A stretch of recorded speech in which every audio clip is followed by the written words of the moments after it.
আমাদের গ্রাম অঞ্চলের ভিউ দেখলেই ফরেও, দেখেন কত সুন্দর ভিউ। আর আমাদের এই অঞ্চলটা এত সুন্দর আর এত ভালো, গ্রামের পরিবেশটা না দেখলে বোঝা যায় না। আর এত রোদের ভিতরে ভিডিও বানাইতে বাইর হয়েছি এত কষ্ট করে, তা আসলে না, এই কষ্ট না করলে বুঝতামই না যে আসলে কষ্টটা কত বড়। আর অনেক কষ্টের পরেই সফলতার মুখ দেখা যায়। তো আমি আপনাদের দোয়ায় সফলতার মুখ দেখেছি, কন্টেন্ট মনিটাইজেশন পেয়েছি।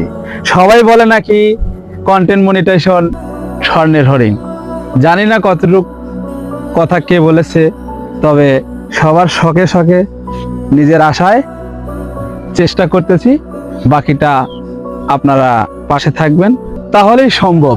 যেমনভাবে আমাকে ভালোবাসা দিয়েছেন, ঠিক তেমনি সামনে আগামী দিনগুলো আমাকে এভাবে ভালোবাসা দিয়ে পাশে রাখবেন।